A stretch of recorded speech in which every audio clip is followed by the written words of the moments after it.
Hi, everybody. Thanks for joining us. I am Jackie from Hub City Bookshop, and I'm here with poet Keith Flynn. We're so happy to have everyone here. If anyone is having any problems with the tech, please just type in the chat window or have someone email me. Let me put my email real quick.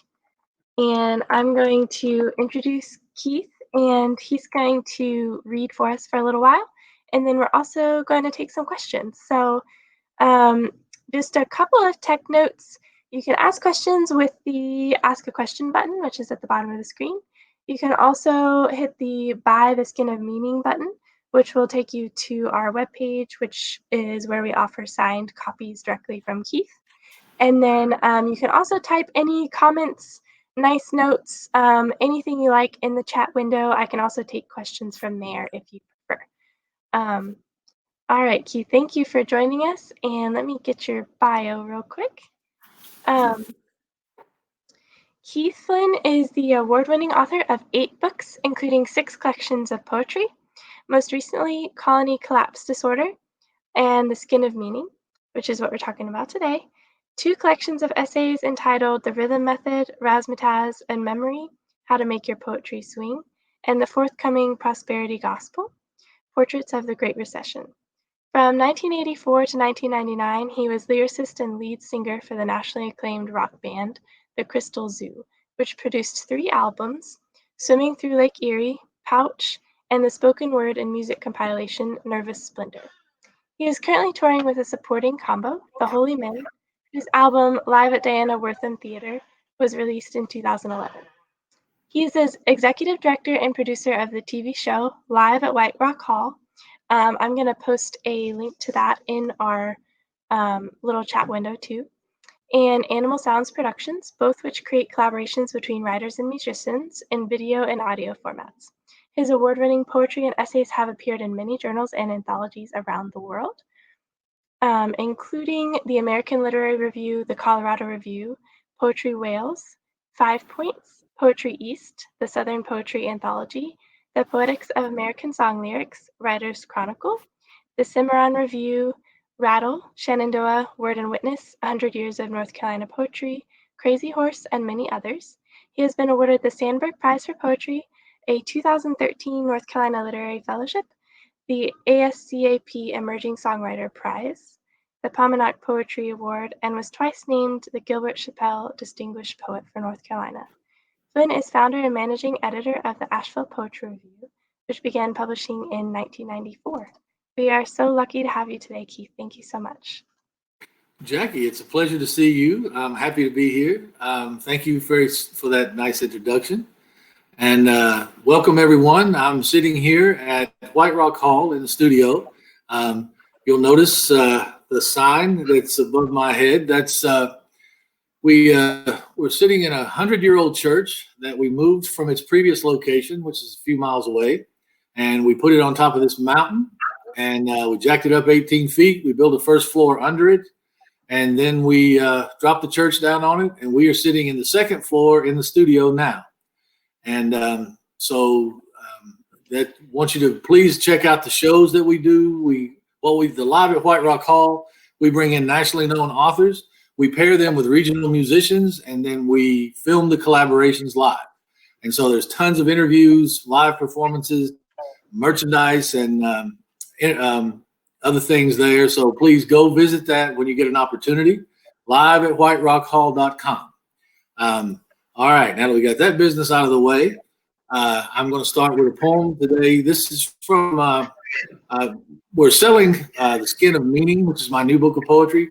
But I'm going to start the reading today with a poem from Colony Collapse Disorder. And this is called If You Are Chagall. If you were Chagall, then you believe that fish can thresh wheat. If you were Rodin, the gods are your playthings, and their hands are perfect. The total work of art is achieved through the soul's inner necessity, the way music persuades without argument. In this world, the horses want to stand on their back feet and walk like a man, towering over the human that has infuriated them. All the chimneys become holy relics, and the hills raise their skirts and can, with the trees for legs and blue feet built from pools of water, kicking their heels as high as the light will allow. And from the shore, the boats are dwarfed, meager vessels whose eager travel is blown to molecules, notes of the sky that prompt all attempts of the boiling ocean to tame them. Gravity has long been banished from this kingdom, where the moon is the only law, and the horses walk upright into the waves. Their riders trail like birds in the barking wake, because every horse is secretly, romantically involved with the sea. And when they sleep, they dream of whales flying unimpeded through the deep music. Fish pity the cities.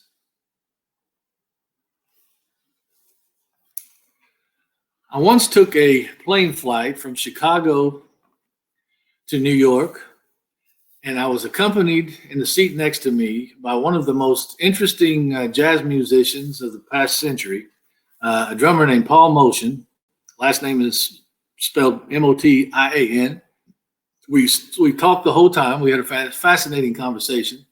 And this poem is essentially a document or a transcript of that conversation in many ways. And he said things to me that I've never forgotten. This poem is called Like a Buddha, Paul Motion says. When Paul Motion played drums, he seemed hardly there. A swish, a stir, and then with the whimsy of a ghost slowly rising from the vent, several frozen colors came splashing rapidly down, like flushed birds in the distance. It's the sound an exploding dandelion might make if it were made of tin, when all else stopped and silence strained at its bit, listening for him. I support the band, he asserted. I am an accompanist, there to make it happen, not to linger. Like when I made Monk twirl, he says, stirring the air with his finger. What else is there? He shrugs, plays with his teeth. I know that a far greater country exists, he asserts. I have set my foot down on it. Many rhythms occurring all at once, layers of strings. His eyebrows sting and sharpen. Why ask? He is restful and folds his hands inside one another. There are perfectly good explanations for the simultaneous risks we juggle. There are shipyards of baubles and harbors that have dried up, and martinis made up by Episcopalians that burnish them for the plagiarisms of the Holy Spirit. So it's only right that the room is furnished with importance and low light.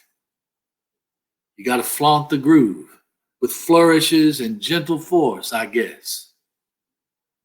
You got to play like a Buddha, Paul Motion says.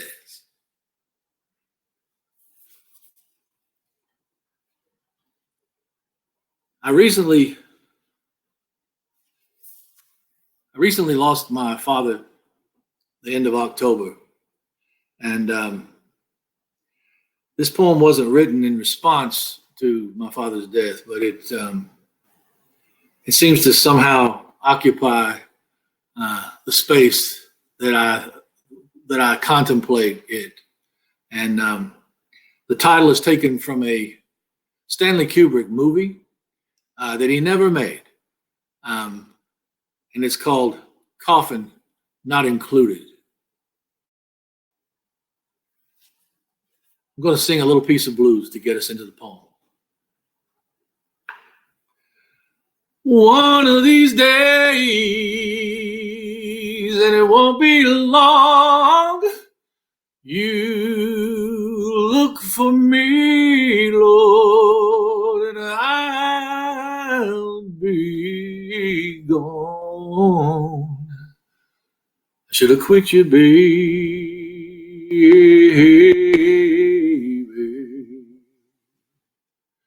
a long time ago now.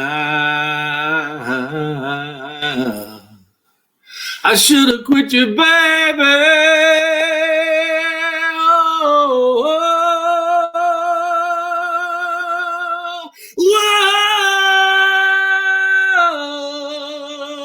whoa, a long time ago.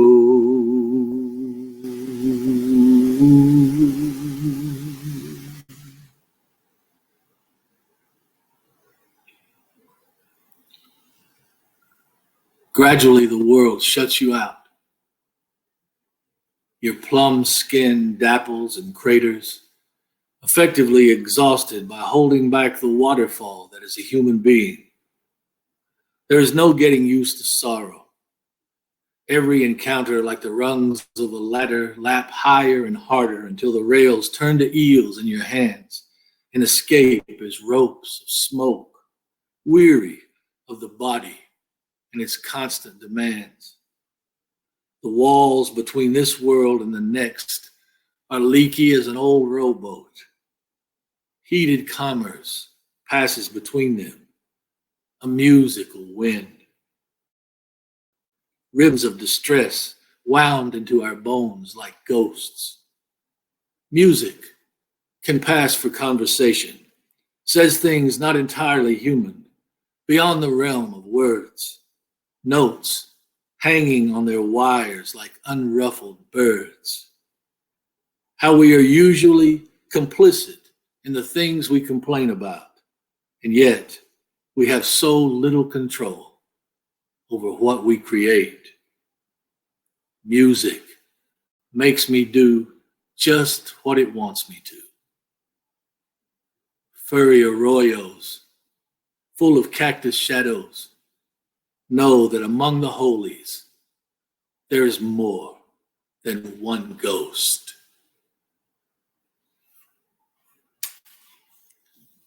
This might be the time to show you the book, my latest book. It's called The Skin of Meaning. That is a lovely Picasso on the cover from his blue period. And this book came out for Red Hen Press, but the Hub City Bookshop, and we're doing this right now for the Hub City Writers Project. They have autographed copies of The Skin of Meaning there.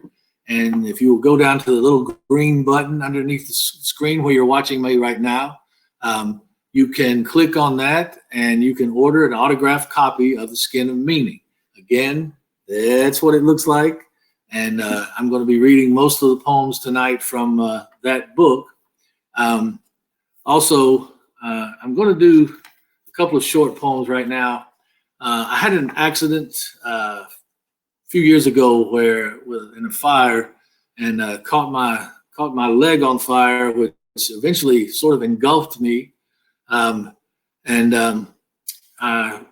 remembered somehow the old adage from our when we were school children, and they told us if you got on fire, you had to stop, drop, and roll. And so I did that. I think it probably saved my life. I had third-degree burns on my right leg, but I've since recovered. The good news is I got several poems with a fire theme right after that, and as a consequence. And I want to read a couple of them to you now. This is called Portrait of the Artist as a Spark. Between the gas and the can, my lower leg disappeared in a blue and orange flame. Nothing is more articulate than fire. It moves in slow motion at the speed of light, a ragged language, raw and messy, that leaves a shattered, chugging trail of shadows and debris, the charred coals of a formerly living thing. Fire never mutters. It barks with surprise, then shrieks and tears apart the precision of speech and leaves a soiled scar of broken sentences. Impaled on a spit, Clarity returned in a burst. 35 years ago, what hung a flaming necktie round my tender brain and begged through the spindle of my body for some sudden flash of truth. Fire filled my veins. Poetry pulled me out by the roots.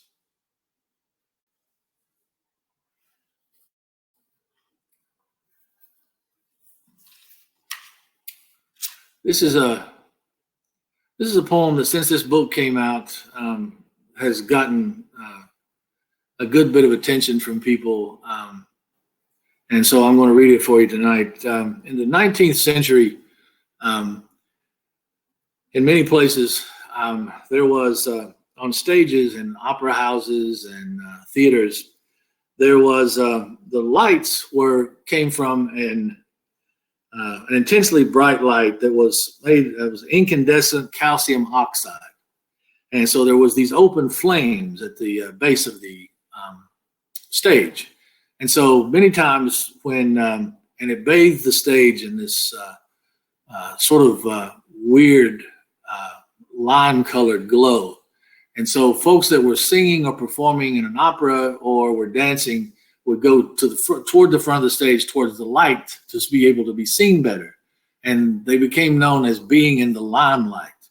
Of course, that phrase has been coined and adopted by the theater and by writers the world over as it means something else entirely now, but that's where it originated. And all of you, as you came into this crowdcast conversation, you were you were in the green room, and there's a little green bar above your head that said you were in the green room before you came in. It was discovered, of course, that as people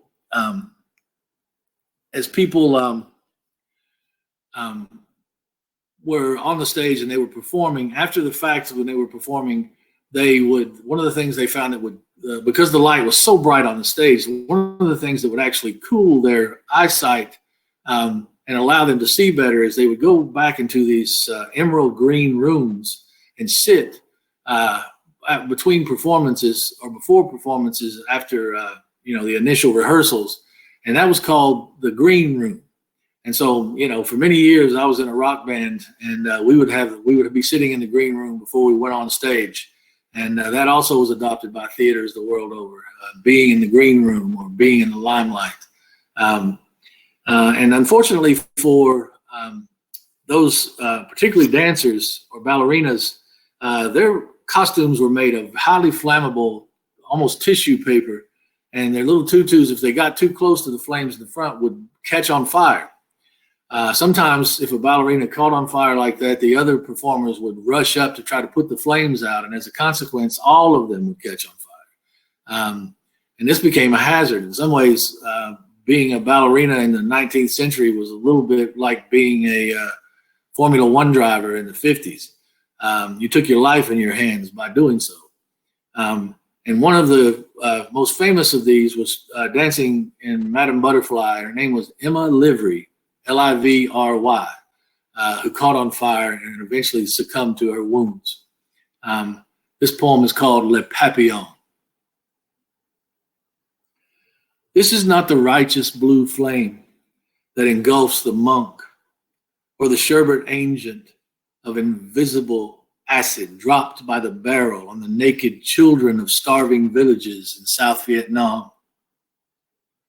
This is not the 80-proof orange vodka cocktail lit by the freebasing Richard Pryor, a black adder, addled by self-loathing, who poured the fire over his head and ran screaming into the void.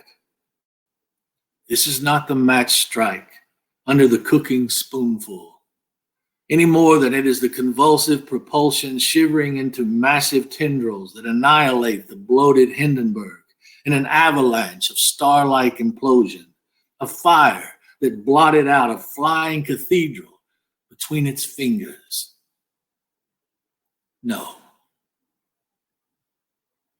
This is the personal and public incineration, snapping its jaws shut around the most delicate, jubilant wings. This is the interrupted, gravity-free white lance that burns straight through the curtain, the laser emitted by a magnifying glass as it focuses a ray of the sun on an unsuspecting dragonfly. The wisp of smoke, almost a held breath of frost, lets slowly out.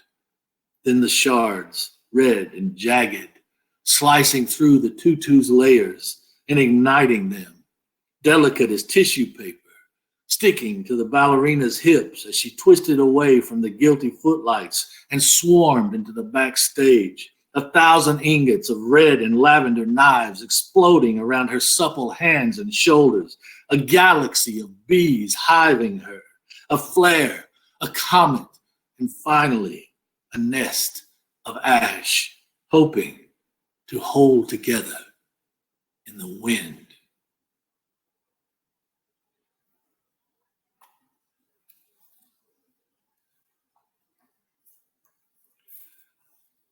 I want to read another piece here. This is a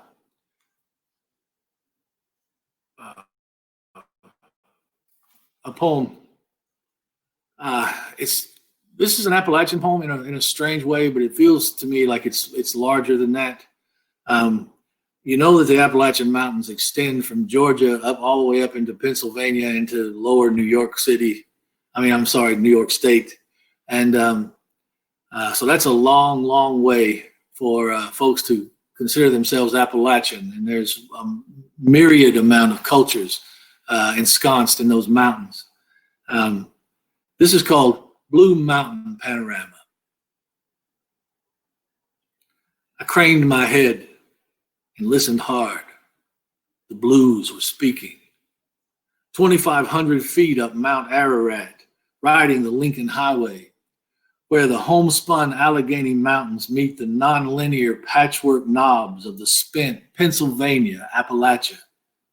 German, Dutch, and Amish squares are interrupted by the chess pieces of church spires, silent, giant windmills spread across the bald ridges, like trees without their gown of leaves, spinning their mantis arms to catch the flow that fuels the towns.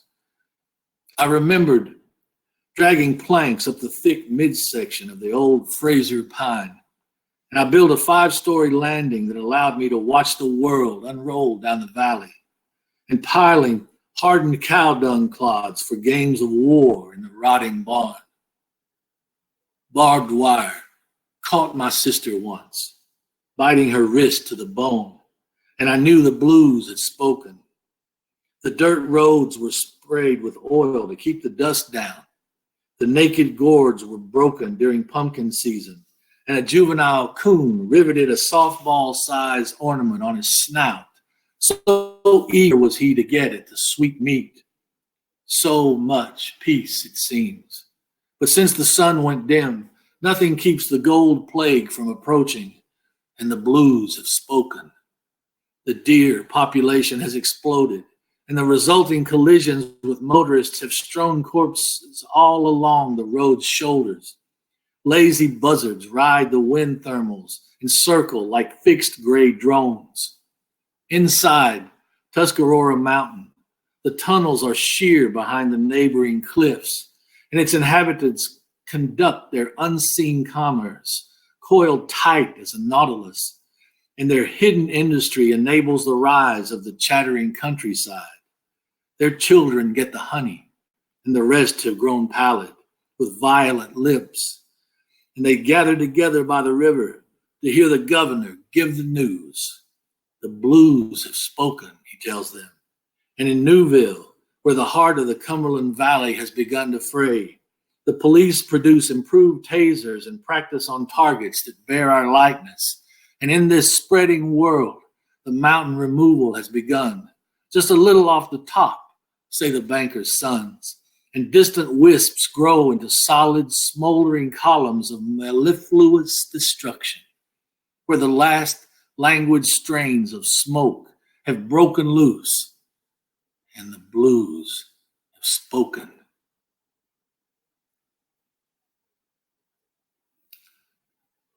I think I'm going to do one more poem, and then I'm going to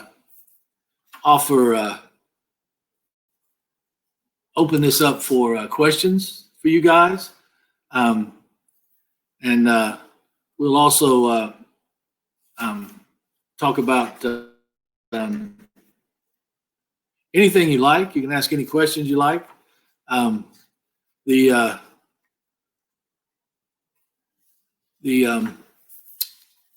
This is the book we're talking about now that I'm reading from is The Skin of Meaning. You can go to the little portion down. It's a little green bar at the bottom underneath the screen, and it says Buy the Skin of Meaning, which you can purchase. I would love it if you would do so. These folks have autograph copies available for you. So you can get an autograph copy and they'll send it right to your house. Again, I'll show you the cover one more time. It's a lovely Picasso on the cover. This is called The Skin of Meaning. The last poem I'm going to do is for Nina Simone. It's called Look for Me in Liberia. Nina Simone was a local girl. She grew up in Tryon. One of the most amazing singers and artists I've ever seen. She had the inimitable ability to make any song that she sang her own. Songs are lucky when the singers have them and or decide to interpret them. And any song that Nina Simone decided to interpret was a lucky song. This is called Look for Me in Liberia. And I'm going to sing a little piece of blues by the Great Sun House to get us into it. And then we'll head in. This seems particularly appropriate during this time where the pandemic has exploded across our country. Everybody's suffering from the quarantine blues. Don't you mind people grinning in your face? Lord, don't you mind people grinning in your face? And just to bear, this in mind, a good friend is hard to find. So don't you mind people grinning in your face. You know that people will forsake you, your brothers and your sisters too. And Lord, when you're in doubt, oh, they're gonna throw you down. So don't you mind people grinning in your face. Lord, don't you mind people grinning in your face. And just to bear this in mind, a good friend is hard to find. So don't you mind people grinning in your face.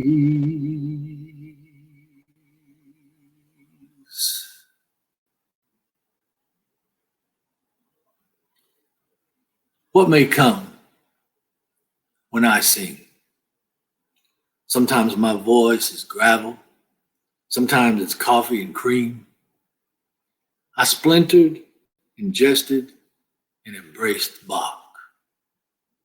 I changed keys right in the middle. But where do I belong? Wherever the edge is, free from fear. All power is black. The ebony squirrels on the terrace, we ain't made friends with them yet.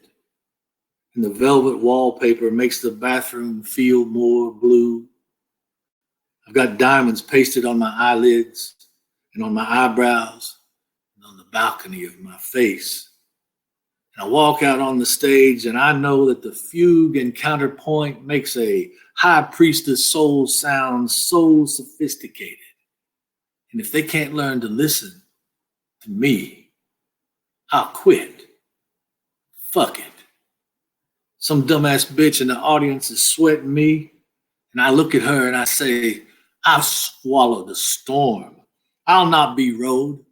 I'm a freight train, and I tell the track where to go. He beat me. He beat me all the way home. Nobody's seen me for 2 weeks. As I recovered, he turned it on to me again, and all the way he beat me in the elevator, up the stairs, he beat me. Wham! Into a concrete wall, he threw me. He tells me, I want to be hit, he says. I need to learn to behave. I need the scars, he says, to keep me straight.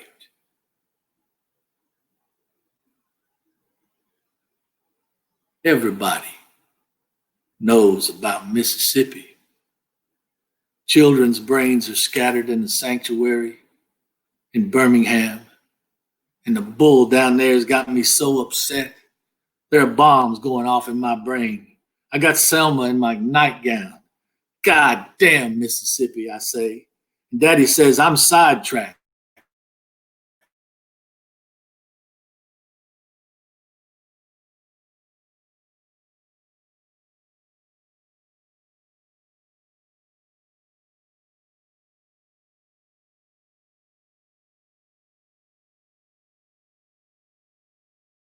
And he calms all my fears.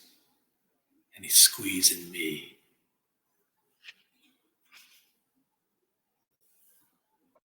I'm bathing in Bloody Marys. And I'm addled. And I leave them with the blues. In the North Carolina backwoods or cold-ass Carnegie Hall. Even here in the United Snakes of America. I want to shake people free of their elegant smugness. I want to drive their shriveled hips insane. And I'm standing on stage in front of 18,000 students at the University of Massachusetts. And there's 300 of them, only 300 painted black. But I've quit singing for anybody else. I want to see them burn, curious about themselves. I want to sing a dagger into the sick center of the American soul.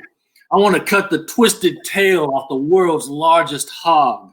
And they don't know me, but I'm already a ghost.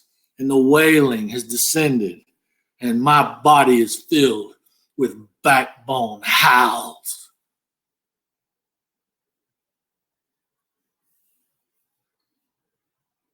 Thank you so much for tuning in. We're going to entertain questions at this point. I'm happy to answer anything you'd like. And please, I'll remind you one more time to get live at whiterockhall.com or to look at the little green button right there below the screen and click on Buy the Skin of Me. Hey, Jackie. Hi, Keith. Your performance is incredible. Thank you so much. Can you hear me okay? Thank you. I appreciate it. Yeah. Yeah, I loved the singing punctuated with that. Thank you. So we do have a question from the audience already. Would you like to hear it? Please. All right. I think Beto is the name. What is Keith Flynn's favorite book of poetry that he's published? What is my favorite book that I have published of my own? Yes. Fortunately enough, hey Tim, I see you popped up there too, Tim Peeler. Tim Peeler is a magnificent poet in North Carolina, folks. If you get an opportunity to get any of his books, you should do so.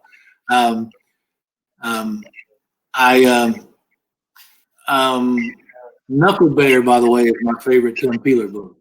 My favorite book, Beto, I think Skin of Meaning is my best book. The book that I just finished.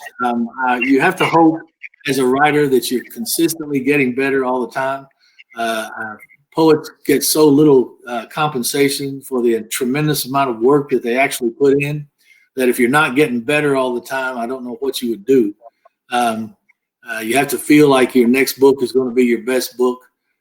So I think the best book of poetry that I've done is The Skin of Meaning.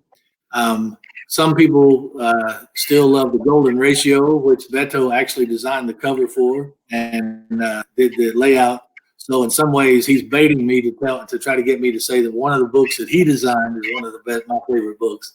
But I love both. I did 2 books with Iris Press. One is called The Lost Sea, which has a Magritte on the cover. That's my favorite cover, by the way, Beto. And the other book is called The Golden Ratio. And I love both of those books. The Golden Ratio, a lot of people like it because it's filled with it's the first time I had written a lot of jazz poems or poems about jazz figures. And when I was in college, there was a poet called A.I., and she was a tremendous poet. And she had extended sort of the project of Robert Browning, who wrote so many dramatic monologues. And I wrote in first person, and she wrote these persona poems. And she would put herself into the mouth of these historical figures. And in some way, it was historical revisionism. But what ended up happening, of course, was these beautiful perspectives on what had taken place in history as she inhabited these characters. I just obviously just did that in the poem for Nina Simone. And that poem was composed of lines from that are her own, that were from some of her letters, some of interviews that she gave. And of course, then there were lots of lines that I wrote that I put into the mouth of Nina.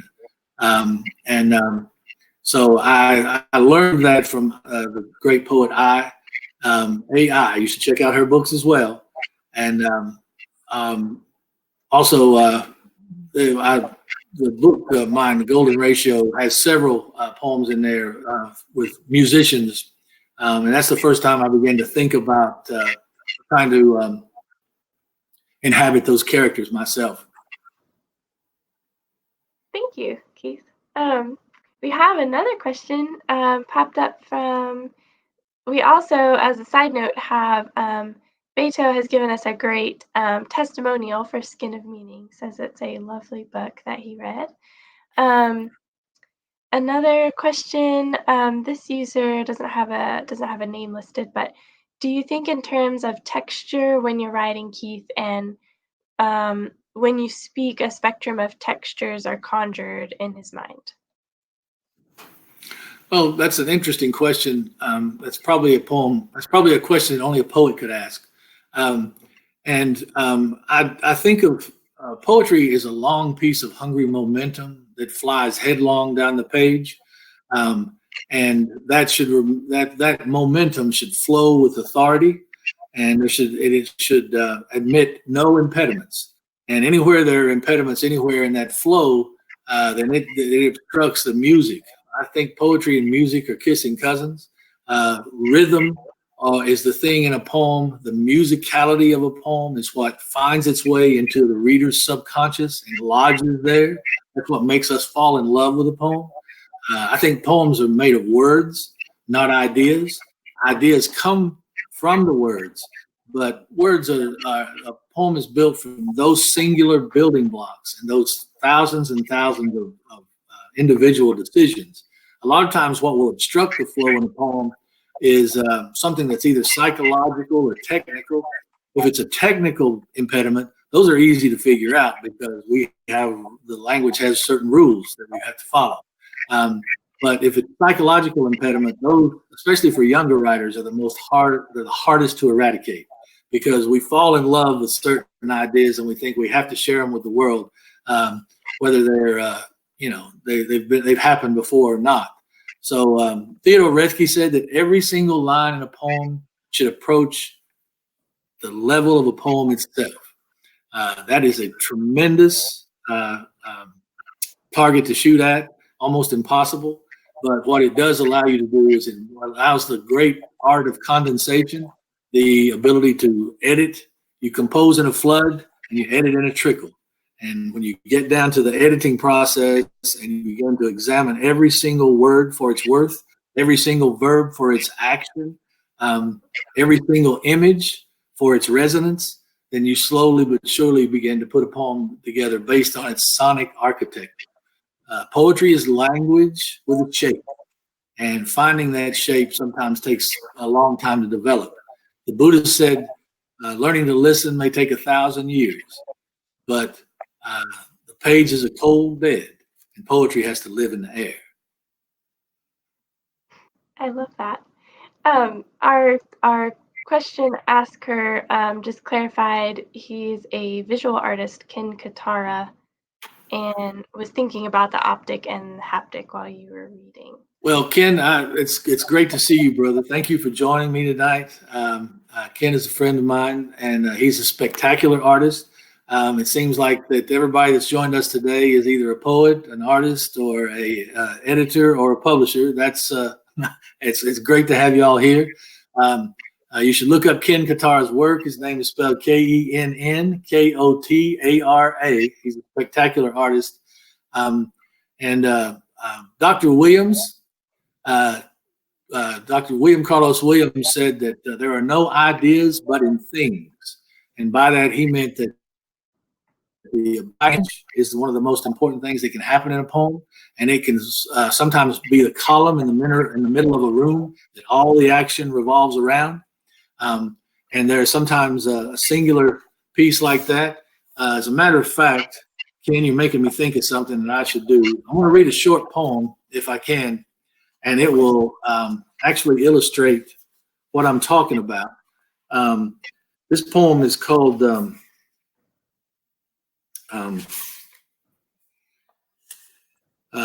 Lincoln's Life Mask, and it's very short, but I'll read it really quick, and it will actually illustrate what I'm talking about the abiding image. And this is a poem of mine that's probably been anthologized more than any other poem I've ever written. It's probably appeared in 6, 7, 8 anthologies. It's called Lincoln's Life Mask.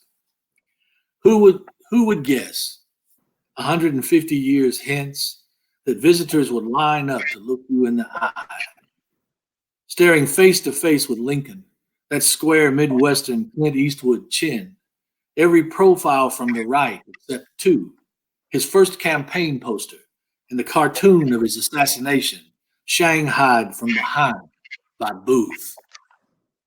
Nearby is the smallest book in the world, containing the poems of Edgar Guest, a book and a bottle that would fit in Lincoln's mold, and the entire engraved plate collection of Audubon, a miracle itself, reminding one that Lincoln, as a teenager, once shot a wild turkey through a crack in the cabin wall. But who knows what lie they will buy? Booth thundered. One man's president is another man's emperor. Audubon never painted a penguin. And Abraham Lincoln and Charles Darwin were born on the same day, on opposite sides of a dream. And outside this library is a totem pole made of light, which is beaming its one pure eye into space. And with a wink, Lincoln charmed U.S. Grant into silence, and he saved a nation.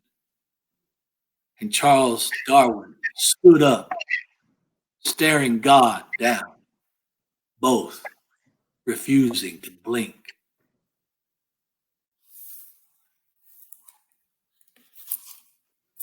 I love the illustration there. Thank you. We have other questions? Yes? Not so far, but I have one for you. Well, I see down there it says 4 questions, and I think you've asked me 2 or 3. I'm just guessing, but go ahead, please. The 3 together ones were all from Ken. Oh, I see. Yeah. He's filibustering. Good to see. I kind of combined them a little bit. Yeah, well done. Thank you. Since you are so involved with music and just clearly love music as well as poetry, I wondered if you could talk a little bit about the connection between the two for you. When you're writing poetry, are you writing it intending it to just be poetry? Are you writing intending to perform it as music? Like, I was just wondering how you separate those, Well, or if some you do. lyrics, some lyrics immediately are more musical than others, and those then you begin to feel like that you can add music to it. One of the projects for White Rock Hall is in this studio, and in our show live at White Rock Hall. What we're trying to do is create a third rail, something that's neither fish nor fowl. That when the listener is listening, they're hopefully getting these unexpected astonishments, and I want to put them in a sort of state of suspended animation so that they don't know: am I in a poem? Am I in a story? Am I in a song? What am I listening to? And so what we want to do is we want to create something in some ways that challenges the audience's assumptions. And here in this poetry laboratory, it allows us to do that. I think I typically shorter lines work better in musical phrases because music depends upon its time for its success. The minute that a song or a piece of music loses its time or begins to fall outside the one, then it falls apart. Poetry, in actuality, has to suspend time to be effective. Poetry, if it certainly, I write my poems that they can be, you can set a metronome to them, and there's a metric regularity. But at the same time, you want a poem to get outside that regularity so that it creates these musical interludes inside the reader that are also unexpected. I think it was Kafka that said, "Art is the axe with which I break open the frozen sea within myself." And most people are composed, 70% of their bodies are composed of water. And so we are beings that are flowing through the world, and poetry should flow through the world as well. I think there are poems right now that are shimmying around the ash cans and through the trees in this forest and up and down the highway and alongside the riverbanks. They are trying to find the readers that they were intended for.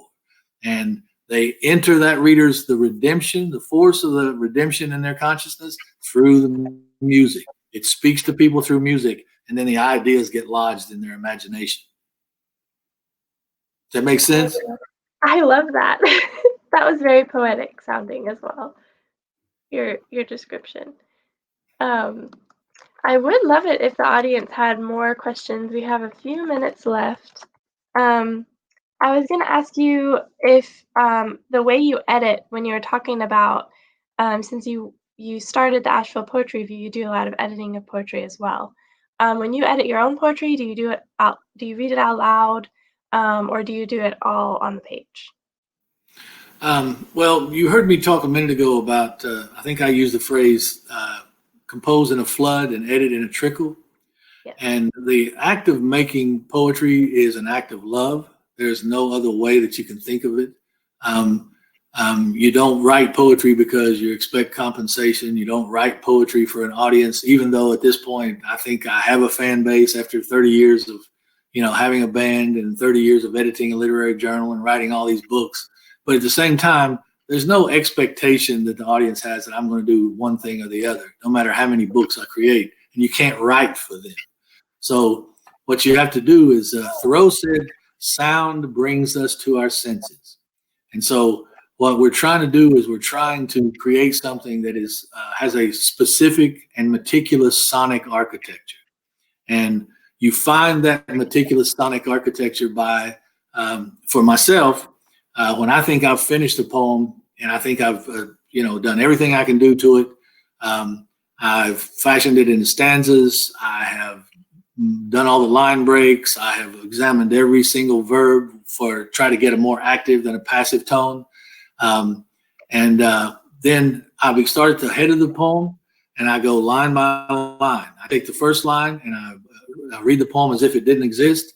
And if it doesn't change the sound of the sense, then that line has got to go away. And then you have to be an assassin when you start editing. You have to be absolutely merciless, because only the things that the poem can contain without falling apart are the lines that it should remain. And so I go line by line by line in a poem. Every single line has to justify its existence, and it has to add to the sound, or it has to add to the sense. I have an ancient tape recorder in the middle of my writing desk, and I walk when I finish a poem, or I think it's finished, as I begin to edit it down to what ultimately will be its last shape. I walk around there and I quote that poem over and over and over and read it into that tape recorder, and then I play it back and I listen for any metric irregularities or any places where the sound hiccups and doesn't have a flow. And the minute I find one of those spots, then I eradicate it. And so for me, writing in terms of the music is as important as, and to me, if a real poem is a combination of algebra and fire. And if there's any place that the algebra is wrong or the fire dims, then that's a place that has to be fixed. That sounds very rigorous for your poem. That's why it takes 7 or 8 years for me to finish a book of poems, unfortunately. Well, that's actually perfect for our next question, which was, when is your next book coming out? I actually have a book coming out next year. It's not a book of poetry, although some people may think it's poetic. The book is called Prosperity Gospel: Portraits of the Great Recession. It's a book that was a collaboration with the photographer Charter Weeks, and we spent 3 years on that book. We probably interviewed 100 or 150 people. We spent a couple of weeks in a homeless camp down by the French Broad River. We traveled probably 2,000 or 3,000 miles. We also spent a week in the Cherokee Reservation. And the book has each of the photographs is accompanied by these vignettes that I don't know what if they're oral histories, they're interviews, they're prose poems. It's hard to say exactly what they are, but the book is going to be on with Red Hawk Publications. The book is called Prosperity Gospel: Portraits of the Great Recession. It'll be out next year. When I think about the description of that writing, I think there's a lot of hyphens in it, and I feel weird when I say that, because a hyphen is the most promiscuous of punctuation marks. It'll hook up with anything, and so I don't necessarily like to have a lot of hyphens in when I describe something. But that book, I think, is very important for our time, and I think people will get a lot from it. Thank you for asking that question. It gave me a chance to plug that book, but also want to plug this one more time. For those of you who don't have it, this is called The Skin of Meaning, and we have autographed copies at the Hub City Bookshop. Please go down to that little gray and lime-colored bar that's in the limelight right below my screen. It says "Buy the Skin of Meaning," and click on it. I really, really, really appreciate you spending this time with me, Jackie. You're the hostess with the mostest, and I really enjoyed talking to you and having you here. Really appreciate it. If there are any other questions, I'll be happy to answer them. Thank you so much, Keith. We really enjoy having you. There is one more question, and I was kind of curious about this too. Why you chose Picasso for the cover? Well, actually, I'm very particular about the covers. People that know we've been editing the Asheville Poetry Review for 30 years, and one of the things that is a hallmark of the review is our covers. People talk about them all the time. I like very much using paintings as covers. It seems to me that painters speak to us in ways that are more resonant than other things. Although I really, really like photographers, and I'm collaborating with a photographer now, and I'm going to do another book of collaborations with another at some point. Yeah, the reason this Picasso, they tried a lot of covers, and I kept turning them down, and we couldn't find anything, and I was starting to get a little desperate, and they asked me what was my favorite painter, And I named several, but I said the painter I have been most influenced by is Picasso. I once wrote a poem called "The Painter as Mantis Sings the Blues," which is a poem where I basically inhabit the persona of Picasso. And the next thing I know, this is one of those. At a certain point, certain paintings become old enough that they enter the public domain. And this is the blue period. Some of the blue period paintings for Picasso are that old, over 100 years old, and so they've entered the public domain. And after I said that to my editor, the next design they sent me was this one, and they had Picasso on the cover, and it seemed to go with all of the things that I do as a singer and a musician and a producer. And so I was delighted when I saw that cover, and I shut right up and said, "That's it." That must have been a really good feeling. Every time that a poem reaches that place where it clicks like the closing of a box, like Yeats said, that's a spectacular, satisfying moment. And when you see the cover for a book and you know that's exactly the right cover, that's also a very satisfying moment. Thank you so much for answering that question. I'm really glad that came up. I've had several people just walk past the bookshop and because it's in the window, and saying how much they love the cover of the book. Well, when they tell you that, tell them that the poetry inside is even more spectacular than the cover on the outside, and they should peruse that. I try to get them to pick it up and look inside every time because that means a lot. Thank you, Jackie. We have a couple of compliments I want to read for you. Rebecca says, "I'm currently reading your book. It's a slow read. My serious compliment." Beto mentioned that the covers of the Asheville Poetry Review have always been consistently outstanding with the images. Well, and Beto is our designer now, and Beto has a lot to do with those covers being outstanding. I have to say that many times my wife Denise Petrie, who is also a painter and a graphic illustrator, a lot of the times she will find covers for us, or she'll find artists that I'll start to look through their work and see if there's a cover possible. And so I have to give her a little shout out here. But Beto has been with me a few years now as a designer, and he makes he takes these very interesting images and he makes them sing. So I'll give him a little plug right there, Beto.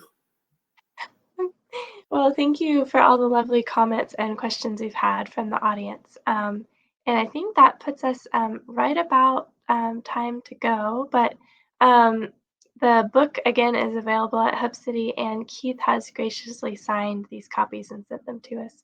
So I hope you'll check them out. And Keith, I just wanted to say how much we enjoyed your performances of the poems and answering questions for us. Well, Jackie, you're an absolute sweetheart. Thank you so much for having me on. I appreciate you. And thank you, everyone, for joining us today. I've really enjoyed this time with you. And I hope that you'll go and purchase The Skin of Meaning. Go to Live at White Rock Hall. Check out the performances on the website. And the new issue of the Asheville Poetry Review will be out the end of this month. It's a double issue, 360 pages. And I think you'll be amazed at the amount of authors and interesting content that's contained in the covers of that book. Thank you so much, everybody. I really appreciate this time. All right. Have a good night, everyone. Thank you, Jackie. Thanks again, Keith.